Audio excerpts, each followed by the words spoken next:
안녕하십니까, 하성규입니다. 채널 24K. 오늘은 책을 읽는 순서입니다. 오늘은 제이 롤즈라고 하는 미국의 정치철학자, 하버드 대학의 교수였죠. 샌델과 같이. 제이 롤즈가 이야기한 정의론, 이 이야기를 한번 검토하는 시간입니다. 이 제이 롤즈라고 하는 사람은 하버드의 성인이라는 소리를 들을 정도로 아주 헌신적으로 사회에 공헌하고, 그리고 그런 성자와 같은 자세로 살았던 원리원칙주의자로 유명했던 사람입니다. 이 사람의 이야기가 우리나라에도 많이 전해져 있는데, 존 롤즈, 제이 롤즈죠. 보면 A Theory of Justice 이렇게 되어 있습니다. 정의의 법칙, 정의에 관한 이론, 뭐 이런 얘기인데, A Theory of Justice. 우리나라에는 주로 어떻게 번역이 되어 있냐면 Justice as Fairness, 공정으로서의 정의라는 내용으로 저는 번역서들이 전부 제목을 그렇게 달고 나와 있고 그렇게 알려져 있습니다. 이 Justice as Fairness, 공정으로서의 정의는 이 책의 제1장의 제목입니다. 제 챕터 1의 제목인데, 아마 이 이야기가 훨씬 집약적이고 선정적이라고 생각이 됐었던 모양입니다. 번역하는 사람들이. 그러니까 여러분들 오해 없으시기 바랍니다. 제이 롤즈 그러면 공정으로서의 정의인데 이렇게들 이해하실까봐 이제 말씀을 드립니다. 이 내용을 요약을 하면 무슨 얘기냐? 굉장히 두꺼운 책이죠, 그렇죠? 이렇게 두꺼운 책인데 이거를 다 뭐 여기서 얘기할 수는 없고, 샌델이 이 집약해 놓은 부분에 중점을 두어서 요약을 해 보면 이렇습니다. 제이 롤즈는 칸트를 굉장히 좋아했던 사람입니다. 그래서 이 사람의 책에 칸트에게서 인용해오는 부분이 굉장히 많습니다. 그래 이제 그 칸트의 사회계약론으로부터 이야기를 출발을 하는데요. 우리가 칸트를 공부할 때 그런 얘기를 했죠. 사회 구성원들은 구체적인 어떤 계약서를 놓고 서명하고 사인하는 건 아니지만 이렇게 사회를 만든다라는 데 추상적 상태로 합의하고 있는 것이고 사실상의 계약을 맺고 있는 것이다. 이렇게 이야기한 것이 칸트의 사회계약론입니다. 말하자면 칸트가 얘기한 정언명령, 절대로 누구도 변할 수 없는 하나의 가치, 꼭 그것에 의한 것이 아니고, 세상은 그렇게만 다 뭉쳐서 계약을 할 수가 없으니까 일정한 가언적 명령 상태에서, 가언명령의 상태에서 그것이 용인되는 범위 내에서 사회적으로 계약을 맺고 이루어지는 게 사회다. 이런 얘기를 했는데, 칸트 얘기에서 롤즈가 약간의 의문을 이제 갖게 된 거죠. 그런 가언 상태의 명령, 가언적 명령이라는 것은 굉장히 다양한 형태를 취하게 될 텐데, 서로 다른 욕구, 서로 다른 조건들이 있는 이만큼 그것에 의해서 어떻게 하나의 합의된 사회계약이 가능하겠는가? 그건 아니다. 아무리 가언 상태를 인정한다고 할지라도 일정한 범위 내에서의 동일한 조건, 동일한 생각을 할 수 있는 환경이 만들어지고 그러고 난 다음이라야 사회계약이 되지 않겠는가. 그래서 만들어낸 롤즈의 가설이 바로 무지의 장막, The Veil of Ignorance라는 거죠. 무지의 장막이라는 가설입니다. 이 말을 이해하시면 롤즈 얘기 거의 다 이해하신 건데요. 어떠한 사람이어도 좋다. 그 사람들이 모여 있는 상태에서 그 사람들에게 하나의 요구를 합니다. 자, 이제부터 당신들의 나이도 잊어버리세요. 성별도 잊어버리세요. 당신들의 지위도 잊어버리시고, 당신들이 가지고 있는 부도 잊어버리시고, 당신이 얼마나 잘났고 못났고 특정한 지식계층에 속하는지 이 모든 것들을 다 잊어버리세요. 그래서 진짜로 무지한 사람, 그냥 사물을 사리로다 판단할 능력 정도만을 가진, 나머지 조건을 다 잊어버리세요. 당신의 지금 현재의 마음 앞에다가, 지식 앞에다가 장막을 치세요. 그리고 생각을 해보십시오. 그리고 나서 생각을 해보십시오. 사회에 존재하는 부를 나누어 주는데, 사회 구성원, 우리 모든 구성원에게 나누어 주는데, 어떻게 나누어 주는 것이 가장 공정할 것인지를 한번 상상해 보십시오. 그 상태에서. 이렇게 요구한다면 그 모든 구성원들은 어디에 도달하게 될 것이냐? 미니맥스, 최소 최대의 원칙을 받아들이는 상태에 도달할 것이다 라고 얘기한 겁니다. 이게 존 롤스의 정의론의 핵심이라고 할 수가 있습니다. 인간이 이런 생각 저런 생각을 서로 다 다르게 하게 되는 이유는 자기가 현재 가지고 있는 조건에 입각해서 그 고집을 부리기 때문에 그 다양성이 나타나는 것이지, 그것을 다 버리고 나면 인간의 순수한 이성의 상태, 순수하게 사물을 판단할 수 있는 정도의 상태에만 도달한다면 그들은 어디에 도달할 거냐? 사회적으로 가장 약자에게, 민인자에게 최우선적으로 맥스의 분배를 해주어야 된다라는 합의에 이르게 될 거란 말입니다. 동의하십니까, 여러분들? 금방 이해가 가시나요? 왜 그렇게 생각하게 될 거라고 생각하느냐? 왜? 모든 사람들은 이미 자기가 확보하고 있는 조건을 다 버린 상태에서, 나도 누구와나 다 똑같은 상태에서 배급을 기다리고 있는 사람이라고 가정한다면, 나는 이 사회에서 가장 무능력하고 가장 약자가로 평가될 수도 있을 거야. 나는 그런 사람일 수도 있을 거야. 그러면 가장 능력 없는 사람에게부터 우선적으로 사회적 배급을 나눠줘야 되지 않겠어? 말하자면 무슨 얘기냐? 어떤 구성원이든지 인간들은 최저 상태를 회피하고 싶어 한다는 거죠. 자기가 최저 상태가 되는 것, 이 사회에서 최저 상태가 되는 거는 바라지 않는다는 겁니다. 그렇기 때문에 나도 그렇게 될 수 있을 테니까, 그렇다면 거기에 최우선적인 배급이 이루어져야 한다라는 상태에 동의를 하게 될 거라는 겁니다. 이게 미니맥스 이론입니다. 최소 최대 이론이죠. 이해가 가시겠습니까? 여러분들의 양심은 그렇게 선택하실 것 같습니까? 어쨌든 롤즈는 인간들은 그렇게 생각하게 될 것이라고 했습니다. 그렇게 해서 이런 미니맥스 상태를 달성하고 나서 또한 이 사회는 그것을 전제로 해서 어떤 합의에 도달할 수 있을 것이냐? 그 이외에 기본적인 인권은 우선 평등해야 할 것이다. 뭐 투표를 한다든지, 또는 인격적 대우를 받는다든지, 재판의 권리를 갖는다든지, 이 모두 종교의 자유를 갖는다, 언론의 자유를 갖는다, 이런 것에 있어서는 기본적인 인권은 평등해야 된다라는 데 또한 합의하게 될 거라는 겁니다. 이게 되고 나면. 그리고 나서 하나의 희한한 이제 결론에 또 도달을 하는데요. 차등 수용의 원칙에 동의하게 될 거라는 겁니다. 차등 수용의 원칙에 동의하게 될 거다. 무슨 얘기냐?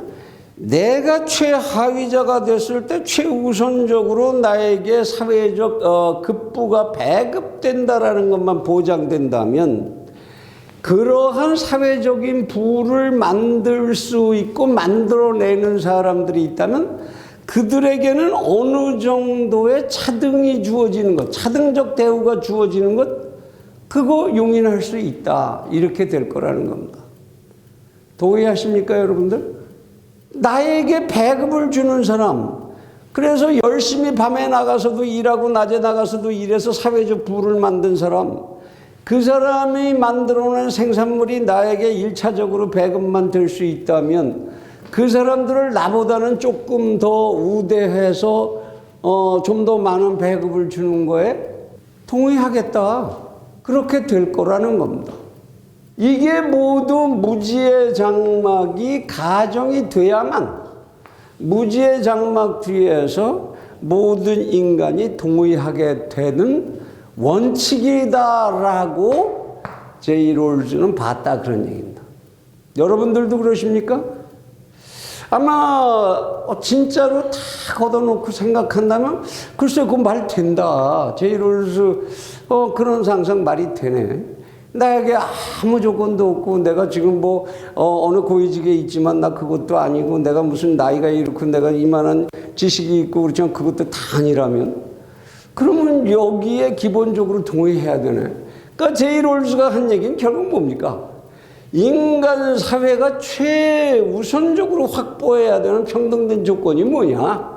모든 사람들이 다 동의할 수 있는 칸트적으로 얘기하면 사실 가언명령에서 출발을 했지만 정언명령이 되는 거죠. 모든 인간이 동의할 수 있는 정언명령의 상태가 되는 거죠.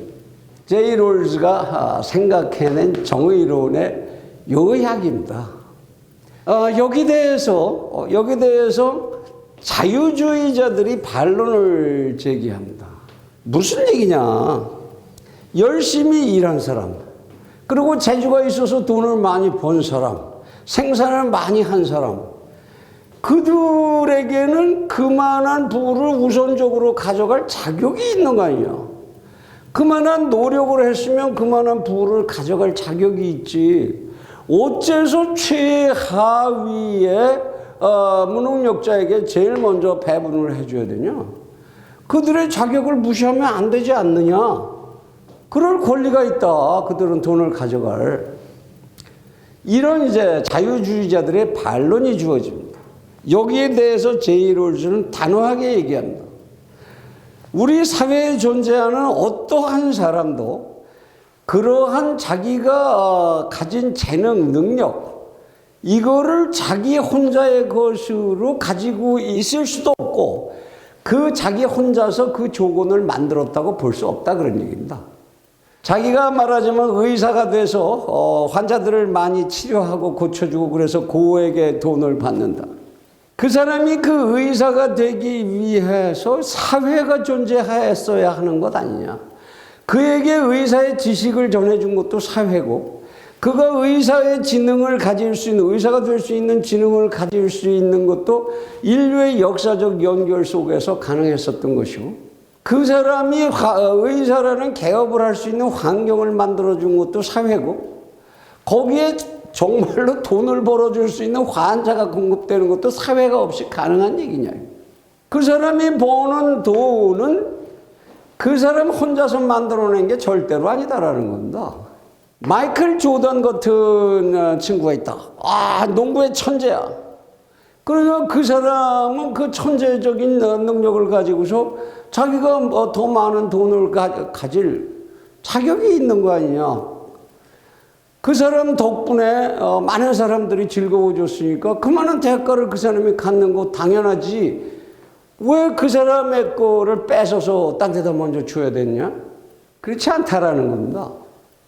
마이클 조던이 농구의 재능을 타고난 거는 어디서 타고났느냐? 사회적 조건 속에서 타고난 것이고 그 사람이 농구 연습 어디서 했고 그 사람이 농구할 수 있는 팀 누가 만들어줬고 농구라는 시스템을 누가 만들었냐?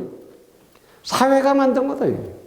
그 사회라는 조건이 있기 때문에 돈을 모아서 그에게 줄 수 있는 것이다.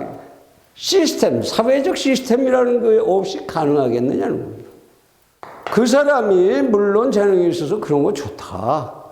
그 정도 차등 대우를 하는 거는 좋다. 그 사람이 그만한 사회적 유틸리티를 많이 생산했다는 것까지는 인정하겠다. 그렇다고 해서 그가 그렇게 해서 만들어낸 사회적 유틸리티를 전부 가질 자격이 존재하느냐? 그건 아니다. 그만한 유틸리티를 생산하고 거기서 그만한 분배를 받는 것은 그만한 분배를 받을 권리라는 것은 사회가 만들어낸 약속, 소위 법, 규정, 이것에 의해서 권리라는 건 만들어지는 것이지 권리를 마이클 조던 스스로, 의사 스스로 만들어낼 수는 없다라는 거죠. 어차피 분배받을 권리, 그 권리는 사회적인 계약이고 약속이고 그 범위에 의해서 정해지는 것일 뿐이다. 그런 얘기입니다. 말하자면 사장은 이번에 연봉 얼마 주냐? 신입사원은 얼마 주냐? 그게 사장 스스로의 권리와 자격에 의해서 결정되느냐? 신입사원 스스로의 권리와 자격에 의해서 결정되느냐? 아니라는 거죠. 사회 시스템이 만들어낸 협약에 의한 권리의 문제일 뿐이다. 그것을 자격의 문제로 오해해서는 곤란하다. 그 돈을 가질 자격이 있다. 이렇게 이해하는 것은 잘못이다. 이렇게 반박을 한다.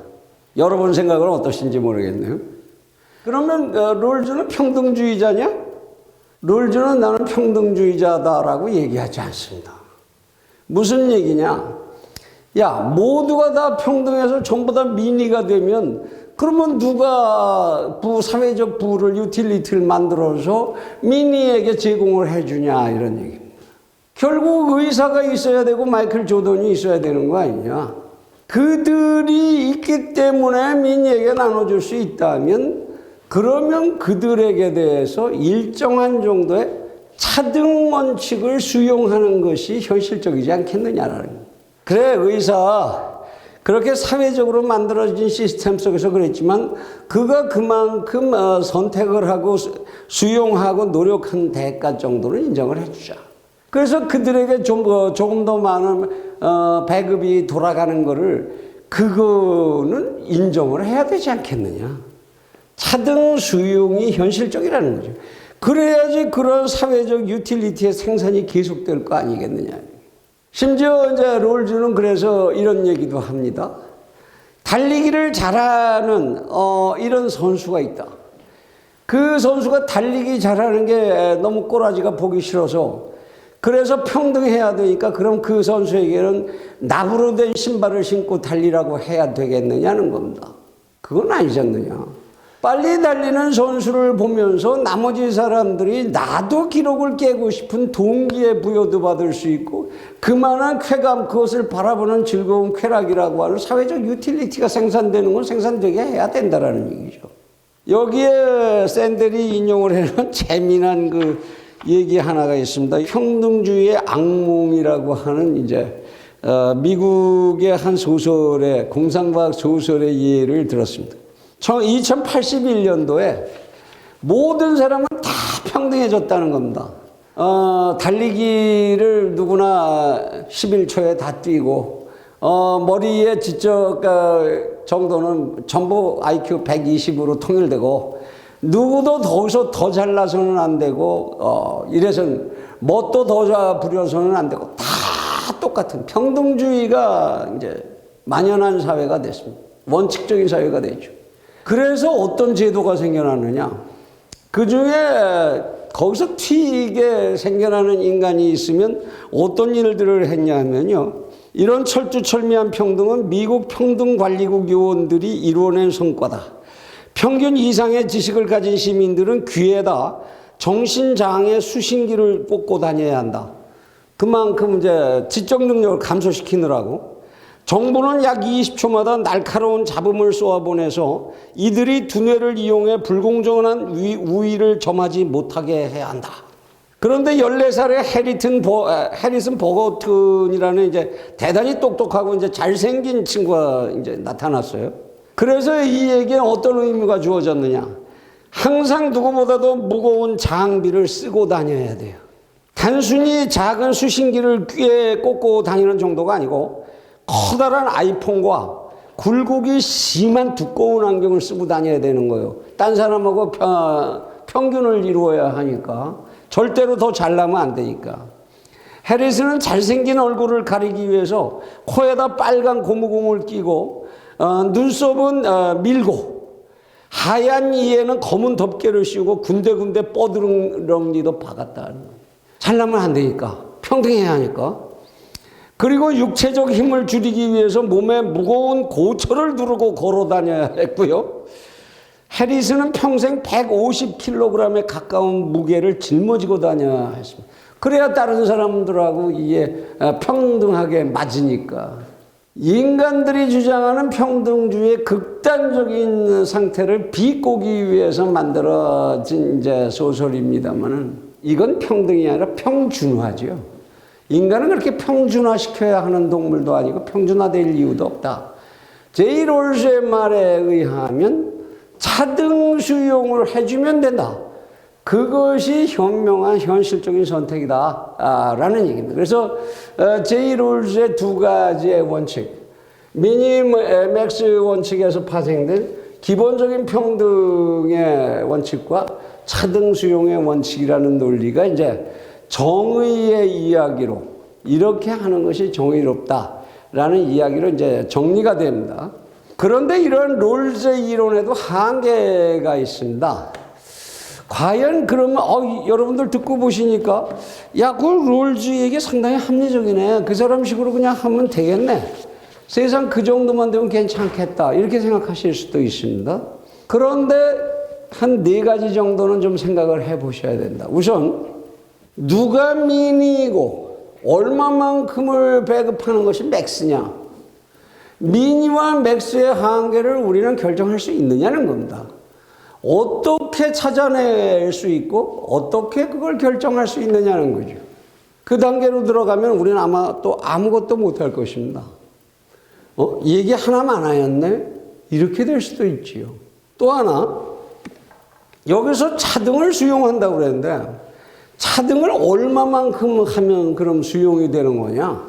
최고임금을 받는 사람과 최저임금을 받는 사람, 그 폭은 과연 얼마만큼이면 타당한 거냐? 여기에 대해서 어느 나라도 어느 사회도 합의점을 갖고 있지 못합니다. 얼만큼이 수용할 수 있는 것인지 말로는 될 것 같은데 현실적으로 실현하고자 하면 방법이 없지요. 또 하나 이제 이렇게 미니맥스로 가면 결국 사회가 어떻게 됩니까? 한쪽은 만들어서 시혜를 베푸는 층이 되고 한쪽은 그 시혜를 받는 피시혜계층이 됩니다. 치사한 관계가 되죠.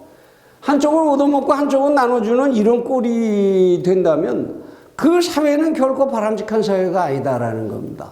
지금 우리 사회가 부딪히고 있는 복지론의 함정이기도 합니다. 왜 누구는 엄청난 세금을 내서 나눠줘야 되고 왜 누구는 그거를 그냥 앉아서 받기만 하면 되느냐. 시혜계층과 피시혜계층 사이에 생겨나는 이 격리와 갈등, 이건 어떻게 해소할 거냐라는 겁니다. 끝으로 우리가 이런 무지의 장막이라는 것을 현실적으로 만들 수 있는 거냐? 이런 무지의 장막을 만드는 방법은 현실 속에서는 투표밖에 없습니다. 이런 의사결정을 합의를 해야 되니까 그걸 만들어내기 위해서 우리 사회가 가지고 있는 것은 지금 투표밖에 없습니다. 그런데 사실 우리가 하고 있는 투표는 롤스가 얘기하는 이런 무지의 장막 하에서 하는 투표냐? 그건 아니지요. 특정하게 이미 주어진 정책, 주어진 인물, 주어진 권력, 주어진 집단, 그 중에서의 선택을 하는 것밖에는 우리가 할 수 있는 건 없더라는 거예요. 현실적으로 인간이 가지고 있는 선택의 수단이, 사회계약을 위한 합의의 수단이 투표밖에 없는데 그 투표를 가지고 이러한 무지의 장막을 만들어낼 수 있겠느냐는 겁니다. 이거는 롤스 혼자서 책상 앞에서 턱 꼬이고 하는 생각에 지나지 않는 것 아니냐. 이런 이제 롤스 이론에 대한 한계에 대한 지적이 있다는 얘기, 이것도 여러분들 정리해 두셔야 할 겁니다. 야, 그러고 보니까 지금 챕터 6까지 전부 했는데 인간들이 여태까지 해온 정의에 관한 모든 이야기 전부가 함정이 있고 전부가 답이 아니야. 그럼 어떡해? 이 뒤에 이제 아리스토텔레스의 자격에 관한 논리, 아리스토텔레스는 자격을 기준으로 또 이제 정의 얘기를 했었죠. 이것까지를 검토하고 나면 결국 롤스는 뒤에 이제 어떤 얘기로 가느냐? 도덕에 의한 사회, 도덕이 지배하는 사회, 그것에 의한 공동선의 모델, 이런 쪽으로 이야기가 지금 흘러가기 위해서 인류가 그 앞에서 이야기했었던 것들, 이전에 얘기했었던 것을 샌델이 먼저 한번 쭉 정리를 하는 겁니다. 이런 흐름 속에서 이제 롤즈의 얘기까지, 그러니까 맨 처음에 제러미 벤덤 같은 이야기를 했다가 자유론에 관한 얘기를 했다가 이 다음에 이제 롤즈의 이런 정의의 이야기를 했다가 쭉 이런 이야기를 정리를 해서 결국은 이제 도덕이 지배하는 공동선의 사회, 그런 사회로 이 교과서의 이 교재의 이야기가 흘러갈 거라는 것. 그래서 논리적 흐름을 쭉 이해하시고 이 사회를 이해하기 위해서 많은 이데올로기들이 여러분들을 덮어 누르려고 할 때 나 그 얘기는 이미 알아. 그 얘기의 장점과 허점도 다 알고 있어. 이렇게 정리를 하시라는 의미로 말씀을 드립니다. 다음 시간에 다시 뵙겠습니다. 감사합니다.